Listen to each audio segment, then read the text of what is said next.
بسم اللہ الرحمن الرحیم۔ آل اور اہل میں فرق کیا ہوتا ہے، اصطفیٰ کا مفہوم اور معنی کیا ہوتا ہے، ان ساری باتوں کو ہم سورہ آل عمران کی 33 نمبر آیت کے پیش نظر جانیں گے۔ ارشاد باری ہے، ان اللہ اصطفیٰ، بے شک اللہ نے منتخب کر لیا، چن لیا، اصطفیٰ چن لیا، منتخب کر لیا، آدم و نوح و آل ابراہیم، حضرت آدم، حضرت نوح اور آل ابراہیم کو، و آل عمران علی العالمین، اور آل عمران کو تمام جہانوں پر۔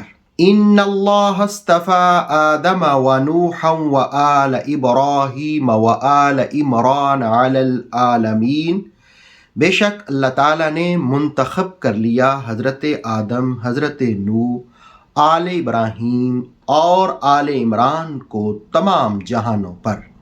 Indeed, Allah chose Adam and Noah and the family of Ibrahim and the family of Imran over the world۔ اس آیت میں سب سے پہلا لفظ جس کی طرف ہم بڑھیں گے وہ ہے اصطفیٰ۔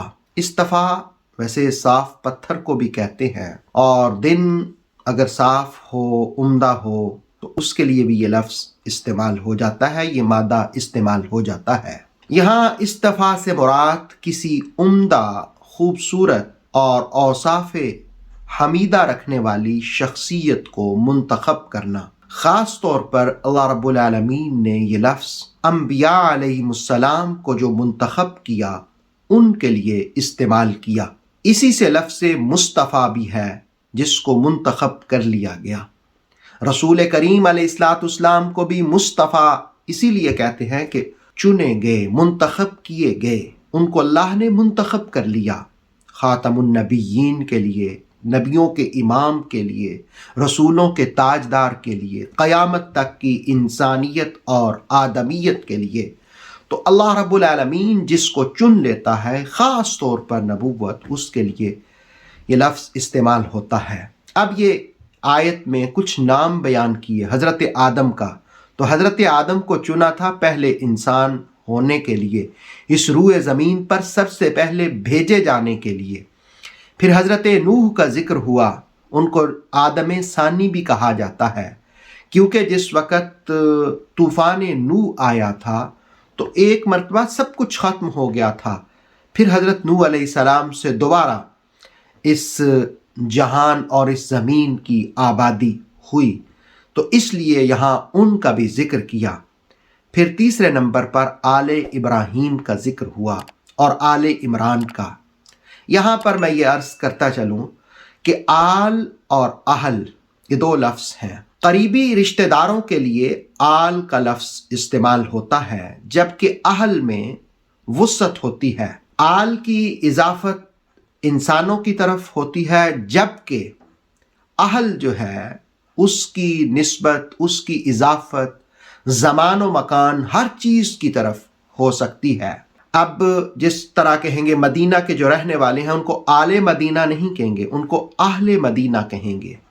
اسی طرح بیت، گھر، تو ان کو کہیں گے اہل بیت، گھر والے۔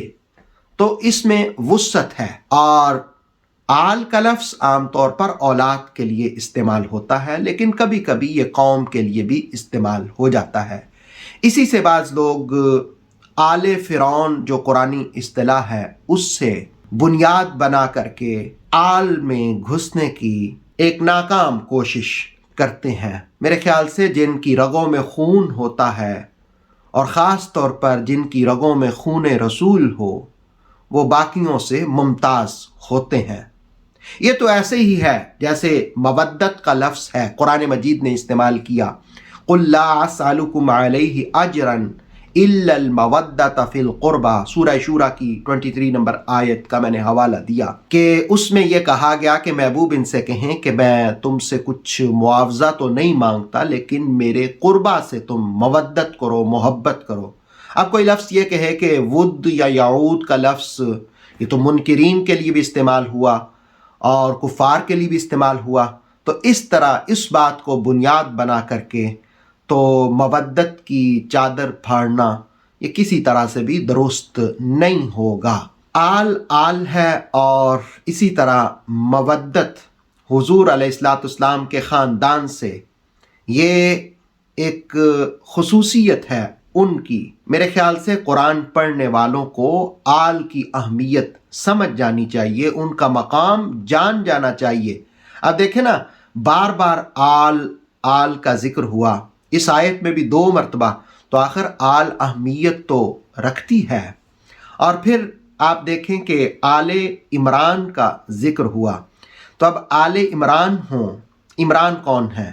پہلے میں یہ واضح کر دوں، دراصل حضرت مریم کے جو والد گرامی تھے ان کا نام بھی عمران تھا، یعنی حضرت عیسیٰ علیہ السلام کے جو نانا ہیں وہ عمران ہیں، اور اس سورت کا نام بھی سورہ آل عمران ہے۔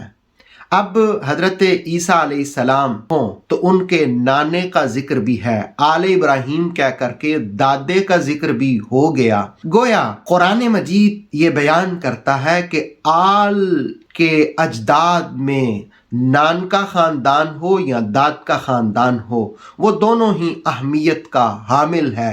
آپ کہہ سکتے ہیں کہ حسنین کریمین ہوں، رسول کریم علیہ السلام کے شہزادے ہوں تو ان کے نانا مصطفیٰ کریم علیہ السلام ہوں، ان کے نانا کو بھی سلام، اور ان کے دادا کے خاندان ان کو بھی سلام، اس لیے کہ آل بہرحال مقام رکھتی ہے۔